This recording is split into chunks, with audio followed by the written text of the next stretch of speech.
Nobody wanted Marlon Brando on television. Not really. The studios had learned that lesson years ago. Brando didn't perform for cameras. He tolerated them.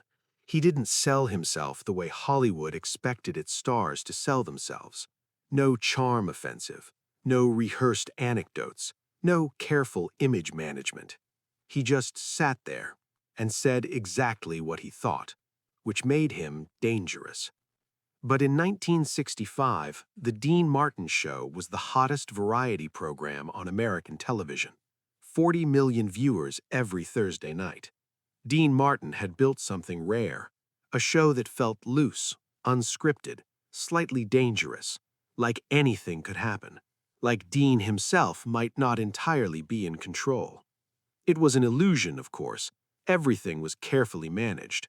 The jokes were written in advance. The guests were briefed. The spontaneity was choreographed down to the last raised eyebrow. Dean Martin was one of the best in the business at making control look like chaos. But his producer had made a mistake. He'd booked Marlon Brando. The decision hadn't been easy. Brando had turned down television appearances for years. He considered the medium beneath him. Not out of arrogance, exactly, more out of a genuine belief that the format was designed to reduce people, to flatten them into something palatable and safe. Brando had no interest in being palatable. But something had shifted in 1965. Brando's career was in a complicated place. The early triumphs, Streetcar, Waterfront, Viva Zapata, felt distant. A string of expensive failures had damaged his reputation. The studios were nervous about him. The press had started using words like difficult and past his prime. Brando had read every word and decided to respond, not with a press release, not with a publicist's carefully worded statement, with a single television appearance. His team called Dean Martin's producer on a Wednesday, said Brando would do the show. One condition: no prepared questions, no topics off limits. The producer agreed immediately. He would have agreed to anything. He had no idea what he'd just said yes to. The night of the taping, the energy backstage was different from the usual Thursday routine. Word had spread through the building that Brando was in the house. Crew members found reasons to be near the green room. Stagehands who had no business on that side of the studio suddenly needed to check cables, adjust lights, verify equipment. They all wanted to see him. Brando sat alone in the green room. No entourage, no publicist hovering nearby.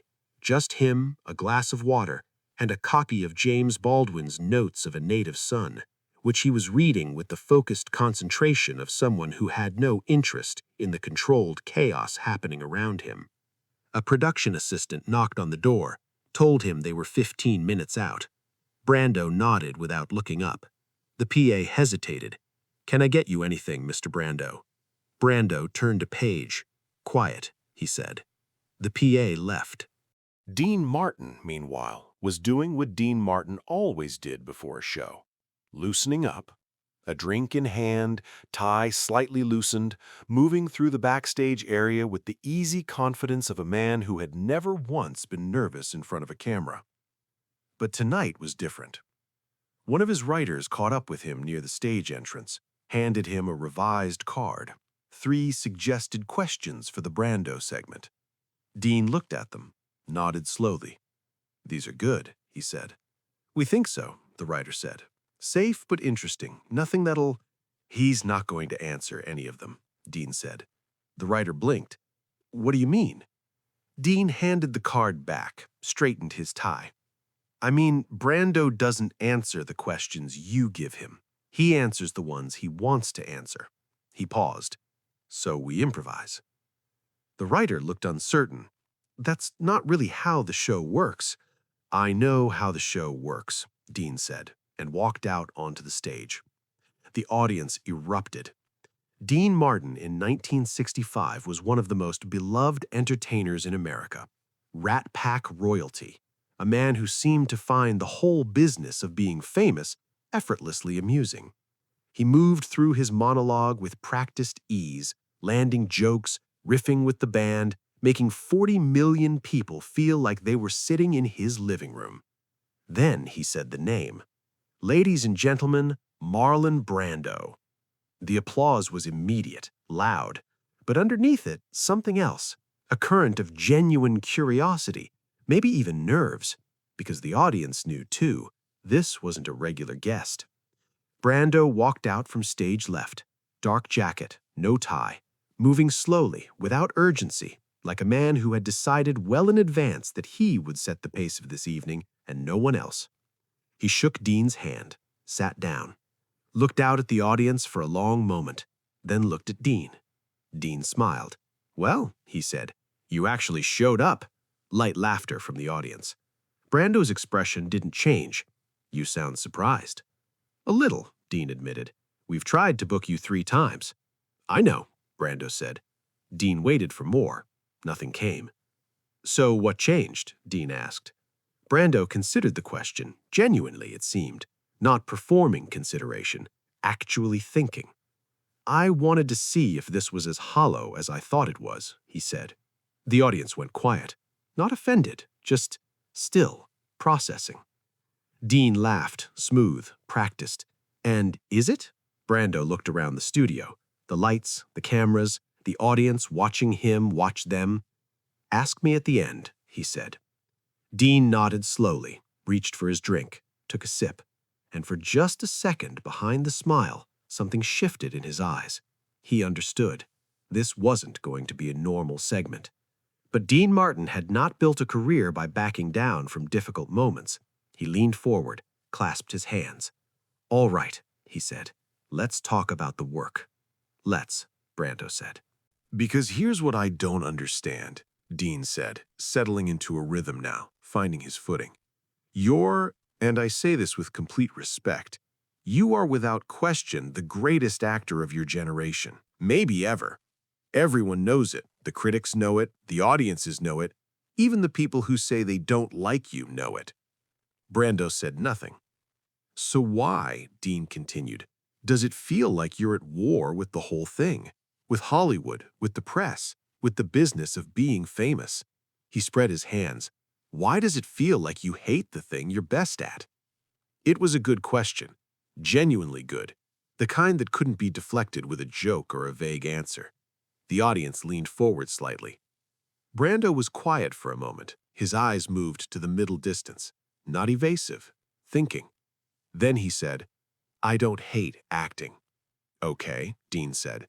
"I hate what it requires, the performance of yourself, the constant," he paused, searching for the word, "maintenance of an image, of a brand, of this thing that has your face but isn't you." Dean nodded. "But that's the job." "That's your job," Brando said, simply, no malice. The audience was completely silent now. Dean absorbed that, didn't react defensively, just tilted his head.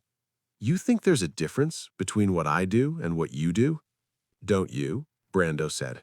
And that's when the show changed. Because Dean Martin had been asked a genuine question, not a setup, not a joke, a real question from someone who actually wanted the answer. And Dean, for the first time in perhaps years of Thursday night television, didn't have a prepared response. He laughed, but it didn't land the way his laughs usually landed. "I think," Dean said carefully, "that I made peace with it." "With which part?" Brando asked. "All of it," Dean said. "The image, the brand, whatever you want to call it. I made peace with it." "That's one option," Brando said. "What's the other?" Dean asked. Brando looked at him, really looked at him, the way he looked at people in his films, like he was reading something beneath the surface. "Refusing," Brando said. The words sat in the room. Dean smiled, but it was a different kind of smile now, smaller, more real. "That sounds lonely," Dean said. "Most honest things are," Brando said. The audience didn't make a sound. Dean picked up his drink again, set it back down without drinking, looked out at the crowd for a moment, then back at Brando. "Okay," he said quietly. "I'm going to ask you something, and I want you to actually answer it." "I've been answering," Brando said.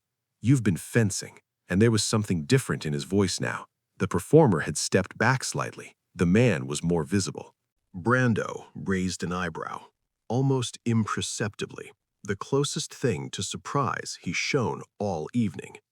Dean leaned forward. "What's the one thing," he said, "that people consistently get wrong about you?" The studio went completely silent. Not the polite silence of an audience waiting for a punchline. Something heavier, more loaded. The question hung in the air. Brando didn't answer immediately. 5 seconds passed. 10. A woman in the third row shifted in her seat. A camera operator glanced at his colleague. The band, seated just off stage, had stopped their quiet between-segment noodling. Everyone was watching Brando. Brando was watching something only he could see. 15 seconds. Dean Martin, a man who'd filled silences professionally for 30 years, who could turn any awkward pause into a laugh, who had never once lost control of a moment on his own show, said nothing. Because even he understood, this silence wasn't empty. It was Brando thinking, actually thinking, in front of 40 million people, refusing to perform the act of consideration, just considering.